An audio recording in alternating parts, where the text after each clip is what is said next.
আসসালামু আলাইকুম, কেমন আছেন সবাই? আশা করি সবাই অনেক অনেক ভালো আছেন। আপনাদের দোয়ায় আল্লাহর রহমতে আমি অনেক ভালো আছি। আজকে যে বিষয় নিয়ে আলোচনা করতেছি, আপনারা আমার ভিডিওর টাইটেল এবং থাম্বনেল দেখে বুঝতে পারছেন বর্তমানে সার্বিয়ার ভিসার পরিস্থিতি কেমন এবং কি সার্বিয়ার ভিসার ইস্যু কেমন এবং কি সাপ্লাই কোম্পানি নিয়ে আমি আজকে আলোচনা করি। অবশ্যই আমার ভিডিওটা যারা দেখবেন অবশ্যই আমার ভিডিওটা বেশি বেশি শেয়ার করবেন, যাতে আপনাদের ফ্রেন্ড সার্কেলে সবাই যেন জানতে পারে। আমার ভিডিওতে যারা নতুন অবশ্যই চ্যানেলটা সাবস্ক্রাইব করবেন, যাতে আমি সার্বিয়ার আপডেটগুলো দিলে আপনাদের মাঝে পৌঁছে যায়। আর আমি যে আপডেটগুলো দিয়ে থাকি, আপনারা জানেন যে আপডেটগুলো আমি নিউ আপডেট দিয়ে থাকি, যেটা এখন বর্তমানে চলতেছে এবং কি বর্তমানে যেটা ঘটতেছে আমি সেগুলা নিয়ে কথা আলোচনা করি।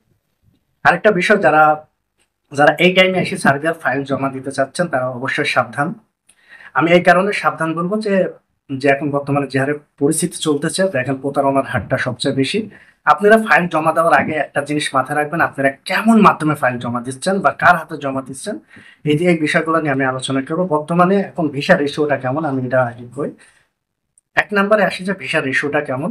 ভিসার রেশিও এখন বর্তমানে চলছে ফাটাফাটি রেশিও। ফাটাফাটি মানে বোঝেন? ভিসার ঝড় ঝড় ঝড় চলতেছে। হ্যাঁ, ভিসার ঝড় চলতেছে, কিন্তু ভিসা কি সবাই পাচ্ছে? না ভাই, সবাই ভিসা পাচ্ছে না। ভিসাটা পাচ্ছে কারা বা কেমন মানুষ ভিসাগুলো পাচ্ছে? কারা ভিসাগুলো পাচ্ছে সে বিষয় নিয়ে আমি আলোচনা করতেছি। ভিসা পাচ্ছে যারা ওখানে সঠিক ডকুমেন্ট যারা এম্বাসিতে জমা দিতেছে এবং কি যাদের কোম্পানি সবকিছু ওখান থেকে কমপ্লিট করার পরে যখন এম্বাসিতে ইমেল দিতেছে, তারা কিন্তু ভিসাগুলো পাচ্ছে।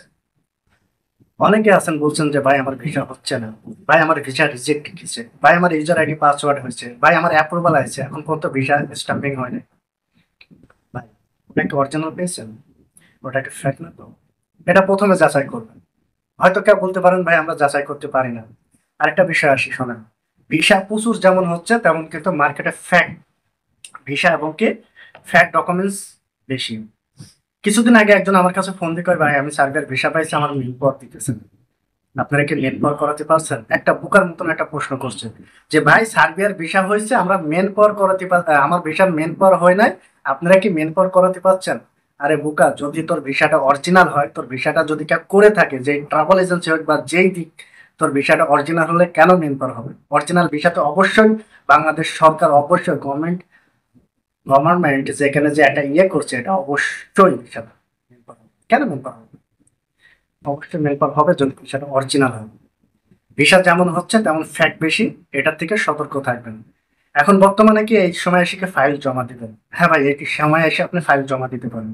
কাদের হাতে জমা দিবেন? ভালো একটা মাধ্যম দেখেন, ভালো একটা ট্রাভেল এজেন্সি খোঁজেন যারা দীর্ঘদিন সার্বিয়া নিয়ে কাজ কাজ করতেছে। হয়তো আপনারা বলতে পারেন যে ভাই আপনারা কিন্তু ফাইল জমা দিচ্ছেন, ভাই আপনারা কি কাজ করবেন? ভাই আমার ভ্যাকেন্সি শেষ। এখন এখন বর্তমানে যেগুলো আলোচনা করব কি নিয়ে, তা আমি আলোচনা করবো আপডেট গুলো জানাবো আমি। আমার যে কাজগুলো যে ছিল, যেগুলো ছিল, আমার যে পাসপোর্ট গুলো এখন প্রয়োজন ছিল সেগুলো আজকে ফুল ফ্লপ হয়ে দিচ্ছে, আজকে সব সাবমিশন করছে, আজকে যেগুলো ছিল একটা ফুল ফ্লপ। আর পরবর্তীতে যে পাসপোর্ট গুলো নেওয়া হবে তা আমি নতুন যখন কাজ বের করবো বা নতুন যখন কাজ আসবে তখন আমরা পাসপোর্ট নেবো। এখন সার্ভের পুরো স্টপ, যে পাসপোর্ট গুলো আজকে অ্যাপ্লাই করছে পুরো স্টপ করে দিয়েছে। এবার আসি যে ভাই, এখন ওয়ার্ক পারমিট যে হারে আসছে বা সবাই ওয়ার্ক পারমিট পাচ্ছে, কিন্তু ইউজার আইডি পাসওয়ার্ড আমার ট্রাভেল এজেন্সি দিতেছে না, অ্যাপ্রুভাল পাইছি কিন্তু আমার ভিসা স্টাম্পিং হচ্ছে না। ভাই আপনার ভিসা স্টাম্পিং হবে যদি ওখান থেকে 3টা কাজ যদি কোম্পানি কমপ্লিট করে দেয়, 4টা কাজ যদি কোম্পানি কমপ্লিট করে দেয়। প্রথম কাজ ওয়ার্ক পারমিটটা অনলাইন করতে হবে, অনলাইন করার পরে মিনিস্টারে কমপ্লিট হবে। মিনিস্টারি টিম ওখানে যাওয়ার পর ভেরিফিকেশন করার পরে দেখা যাচ্ছে সবকিছু ঠিকঠাক, যখন সবকিছু হওয়ার পরে ওরা যখন একটা ফিডব্যাক দেবে। 4 নম্বরে আসি, যখন কোম্পানি আপনার এনওসি লেটার ইস্যু করবে, এম্বাসিতে সবকিছু ডকুমেন্টস সঠিকভাবে, ফাইলগুলা তারা সঠিকভাবে ডকুমেন্টস এম্বাসিতে পাঠাবে। এই ক্ষেত্রে দেখা যাচ্ছে আপনার ভিসাগুলো হবে। এই টাইমে এসে কি আপনি কি পাসপোর্ট জমা দিবেন? হ্যাঁ ভাই, এই টাইমে এসে আপনি সার্বিয়ার পাসপোর্ট জমা দিতে পারেন। ফার্স্ট সার্বিয়ার পাসপোর্ট জমা দেন, সমস্যা নেই। দেন, জমা দেন এই টাইমে এসে। যারা সার্বিয়ার পাসপোর্ট জমা দেওয়ার জন্য ভাবছেন তারা এই টাইমে সার্বিয়ার পাসপোর্ট জমা দিতে পারেন, জমা দেন, সমস্যা নাই। কিন্তু একটা কথা আমি বলি শোনেন, ভালো একটা মাধ্যম দেখে জমা দিও।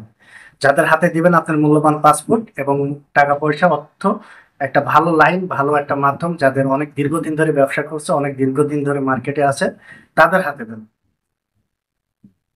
যারা অনেক বড় লাইসেন্স দীর্ঘদিন ধরে যারা ব্যবসা করছে তাদের হাতে দেন, তাদের হাতে প্রসেসিং করান। 6 মাস সময় লাগলো, দেখা যাচ্ছে আপনার ভিসাটা 100% হবে। আর এখন বর্তমানে দেখেন ম্যাক্সিমাম কোম্পানি সার্ভিস সাপ্লাই, যারা সাপ্লাই কোম্পানিতে যাচ্ছেন তাদের জীবনটা একদম ঝরঝরি, জানেন এটা? হয়তো আপনি যাওয়ার জন্য ইচ্ছুক বা অনেকে বলতেছে ভাই আমাদের খালি পার করে দেন, এই কারণে কিন্তু সাপ্লাই কোম্পানি বর্তমানে বেশি। সাপ্লাই কোম্পানিতে যাই কাজ পাচ্ছে না অনেকে, খাওয়ার নাই, থাকার জায়গা নাই, মানে বিভিন্ন রকম সমস্যা, দেশের থেকে টাকা নিয়ে যায় খাইতেছেন। সবাই কিন্তু গরিব গুণটা বিদেশে যায় কি কারণে জানেন? বিদেশে যাই হলো ঋণ করে, বিদেশে যাই হলো তারা টাকা যেগুলা অ্যারেঞ্জ করে দেয় আপনাদের, আপনারা যারা অ্যারেঞ্জ করে দিতেছেন তারা ঋণ করে দিতেছেন, লোন লোন নিতেছেন, মানুষের কাছে হাওলাত নিতেছেন, সুদের পরে নিতেছেন, জমি বেচছেন, গরু বেচছেন, হ্যাঁ, সম্পদটা পুরাটা করে কিন্তু আপনি বিদেশের একটা স্বপ্ন দেখতেছেন। টাকা পয়সা কার হাতে দিচ্ছেন? এমন একটা মাধ্যমে দেন যাতে এগুলো সেফ থাকে। ঠিক আছে? আমি জানি আমার ভিডিও গুলা অনেকে খারাপ মন্তব্য করেন বা অনেকের কাছে খারাপ লাগতে পারে, আমি জানি না কার কাছে কেমন লাগে, কিন্তু আমি যে কথাগুলো বলে আপনাদের সতর্ক করি। আর এই সতর্কর জন্য কিন্তু আমাকে অনেক মানুষ অনেক রকম কথা বলে, আমি সেগুলো কানও দিই না। কেন দিই না? ভাই আমি সই কথা বলবো, আমার দ্বারা যদি একটা মানুষ উপকার হয় সেটা হলো আমি জানবো আমার ভাই উপকার হয়েছে। আমি জানবো আমার আমার ভিডিও দেখে যদি একটা মানুষ যদি উপকার হয় সেটা জানবো যে হ্যাঁ আমার দেশের একটা ভাই আমার জন্য উপকার হয়েছে। আমি কিন্তু ভিডিওতে কোনো সময় কই না যে আমার কাছে ফাইল জমা দিন, বা আমি এই সময় এইসব কথা কই না। আমি কই যে ভালো মাধ্যমে দেন, ভালো জায়গা দেখে দেন, ভালো জায়গায় ফাইলগুলো প্রসেসিং করেন, যাতে আপনারা আপনাদের কোনো ঝামেলা না হয়, আপনারা সহি মতো যাতে পৌঁছাতে পারেন। একটা মানুষ যখন বিদেশ যায় পুরো ফ্যামিলি তার উপরে কিন্তু পুরো স্বপ্ন, পুরো ফ্যামিলির স্বপ্নটা তার, তার মাথার পরে অনেক বড় একটা স্বপ্ন থাকে যে আমি চাইতেছি আমি নিজে সেটেল হব, আমার ফ্যামিলিকে একটা ভালো একটা পর্যায়ে নিয়ে যাব। এই কারণে তো মানুষ বিদেশ যায়, তাই না? এবার যারা বিদেশ যাচ্ছেন, এই যে লোন ঋণ করে যাই সাপ্লাই কোম্পানিতে যারা পড়তেছেন, তারা এখন পরিস্থিতি কি? কেউ 2 মাস 3 মাস 4 মাস 5 মাস কাজ পাচ্ছে না, খাওয়া নাই দাওয়া নাই, থাকার জায়গা নাই, দেশের থেকে আরো ঋণ করে করে টাকা পাঠাচ্ছে। ভাই যার অর্থ আছে সে করছে কি, আর কিছু টাকা পয়সা দিয়ে আবার বাইরের অন্য দেশে ওখান থেকে পলাইতেছে বা অন্য দেশে যাইতেছে সেটেল হওয়ার জন্য। কিন্তু ভাই যে একটা গরিব মানুষ যখন পাসপোর্ট জমা দিতেছে, তার তো যাওয়ার জায়গা নাই, তার তো কোনো জায়গা নাই, সে কি, সে তো আরো বেশি বিপদে পড়ছে সাপ্লাই কোম্পানি। সেজন্য বলবো যারা সঠিক কোম্পানি নিয়ে কাজ করছে তাদের হাতে ফাইল জমা দেন, তাদের মাধ্যমে কাজ করেন, তাদের সাথে যোগাযোগ করেন। একটা জায়গা নাই, সব অফিস দেখেন, যেটা ভালো লাগবে আপনি মনে করবেন যে না, যেটাতে আপনার মন টানবে সেটাতে পাসপোর্ট দেন, সেই জায়গাতে দেখবেন আপনি সহি সালামতে পৌঁছাতে পারবেন। দেখবেন যে যে জায়গায় আপনার মন টানতেছে না, যে জায়গায় আপনার ফাইল দিতে মন টানছে না, তারপর আপনি ফাইল জমা দিচ্ছেন, দেখবেন সে জায়গায় হবে না। আরেকটা কথা বলি, দেখেন ধৈর্য এমন একটা জিনিস, একটা সেনজেন নন সেনজেন হোক, ইউরোপের একটা দেশ, সে যে কোনো দেশে হোক, আপনি যাইতে হলে একটু ধৈর্য ধরা লাগবে ভাই। 2 মাসে ফ্লাইট করেন, 3 মাসে ফ্লাইট করেন, 4 মাসে ফ্লাইট করেন, ভাই এইভাবে ভিসা প্রসেসিং হয় না। সরি, এবার ভিসা প্রসেসিং হয় না। একটা বৈধ দেশে যাইতে হলে, বৈধ প্রসেসিং এ যাইতে হলে, আরে বাইরে একটা সামান্য মেন পাওয়ার হতে লাগে এখন 20-25 দিন, প্রায় 1 মাসের জায়গায় তো এই জায়গায় খেয়েছে। একটা সামান্য বাংলাদেশে ভিসা হওয়ার পরে মেন পাওয়ার হতে 20-25 দিন লাগে যায়, তো আপনাদের 3 মাসের ভিতর ফ্লাইট কেমনে করবে? সেজন্য বলি যে ভাই আপনারা দ্রুত যাওয়ার চিন্তা ভাবনা না করে ভালো মাধ্যমে ভাবে ভিসা প্রসেসিং করান, ভিসা হয়ে যাবে, সহিভাবে যেতে পারবেন, এটা সবসময় মাথায় রাখবেন।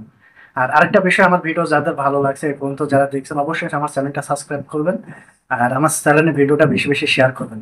আশা করি সবার ভালো লাগবে। আর আমার জন্য দোয়া করবেন, আমি আপনাদের জন্য দোয়া করি। সবাই ভালো থাকবেন। আল্লাহ হাফেজ।